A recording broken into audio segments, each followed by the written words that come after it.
اعوذ باللہ من الشیطان الرجیم بسم اللہ الرحمن الرحیم۔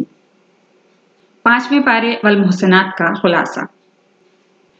5ویں پارے کے آغاز میں اللہ تعالیٰ نے نکاح کے لیے چنی جانے والی عورتوں کے اوصاف کا ذکر کیا کہ نہ ان میں برائی کی علت ہو، نہ غیر مردوں سے خفیہ مراسم پیدا کرنے کی بری عادت۔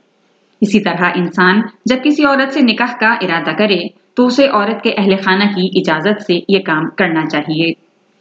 5ویں پارے کے شروع میں محرمات قطعیہ کے تسلسل میں بتایا گیا ہے کہ جب تک کوئی عورت کسی دوسرے شخص کے نکاح میں ہے اس سے نکاح حرام ہے، یہاں تک کہ اگر شوہر نے طلاق دے دی ہو تو عدت کے اندر نکاح اور واضح الفاظ میں نکاح کا پیغام دینا بھی حرام ہے۔ البتہ عدت کے بعد عورت اپنی رضامندی سے دوسرے شخص کے ساتھ نکاح کر سکتی ہے۔ آیت نمبر 29 میں بتایا گیا ہے کہ باطل طریقوں سے ایک دوسرے کا مال کھانا حرام ہے اور باہمی رضامندی سے تجارت جائز ہے اور اس سے حاصل ہونے والا نفع بھی جائز ہے۔ اسی طرح ہبہ اور وراثت کے ذریعے جو مال ملے وہ بھی جائز ہے، مگر جوا، سٹا، غصب، چوری، ڈاکہ، خیانت، رشوت، جھوٹی قسم کھا کر اور جھوٹی گواہی کے ذریعے دوسروں کا مال حاصل کرنا حرام ہے۔ جو شخص ظلماً دوسروں کا مال کھائے وہ جہنم کا ایندھن بنے گا۔ آیت نمبر 32 میں حسد کی ممانعت کرتے ہوئے فرمایا گیا ہے کہ اللہ تعالیٰ نے اپنی حکمت سے کسی کو مال، عزت یا مرتبے میں فضیلت دے رکھی ہے تو اس کے زائل ہونے کی تمنا نہ کرو، کیونکہ یہی حسد ہے جو حرام ہے۔ کسی کے ساتھ حسد کرنے سے بہتر ہے کہ اللہ سے اس کے فضل کا سوال کرو، اس کے خزانوں میں کوئی کمی نہیں ہے۔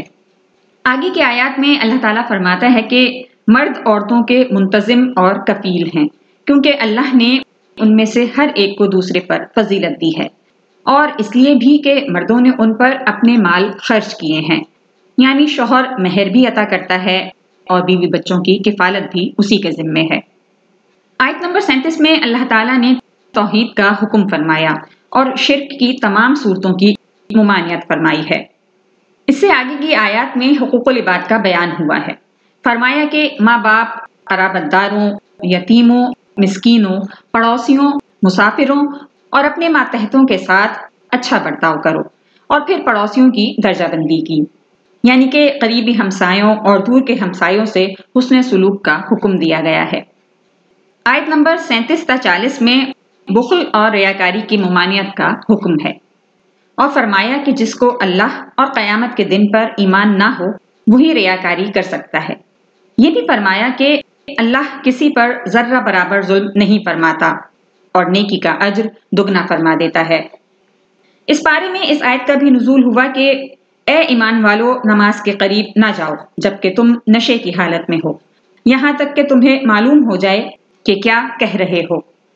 اس آیت کے شان نزول کے حوالے سے ابو داؤد، نسائی اور ترمذی میں الفاظ کے کچھ اختلاف کے ساتھ روایت ہے کہ ایک شخص نے شراب حرام ہونے سے پہلے چند مہاجرین اور انصار صحابہ کو دعوت پر مدعو کیا۔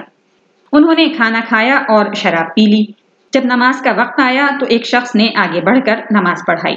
نشے میں ہونے کی وجہ سے وہ کوئی لفظ پڑھنا بھول گیا، جس سے آیت کے معنی بالکل بدل گئے، تو اللہ تبارک و تعالیٰ نے اس پر مذکورہ بالا آیت کا نزول فرمایا۔ اس کے کچھ دنوں کے بعد سورہ المائدہ میں اللہ تبارک و تعالیٰ نے ان آیات کا نزول فرما دیا کہ اے ایمان والو، بے شک شراب، جوا، بدگری اور پانسا ناپاک اور شیطانی کام ہیں، پس تم ان سے بچو تاکہ تم کامیاب ہو جاؤ، اور شراب ہمیشہ کے لیے حرام ہو گئی۔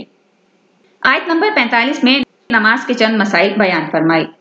آیت نمبر 46 میں یہودیوں کی ایک قبیح خصلت کا ذکر ہے کہ وہ کلام الہی میں تحریف کرتے ہیں۔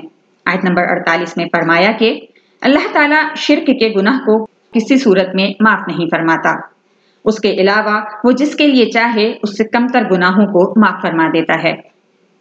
آیت نمبر 58 میں اللہ تعالیٰ نے فرمایا کہ امانتیں ان کے حقداروں کو دو، اور جب فیصلہ کرنے لگو تو انصاف کے ساتھ فیصلہ کرو۔ اللہ تبارک و تعالیٰ نے 5ویں پارے میں یہ ارشاد بھی فرمایا ہے کہ اللہ تعالیٰ تمہیں حکم دیتا ہے امانتیں ان کے اہل افراد کے پاس پہنچا دو۔ امانتوں میں ہر قسم کی امانتیں چاہے اللہ کی ہوں یا بندوں کی شامل ہیں۔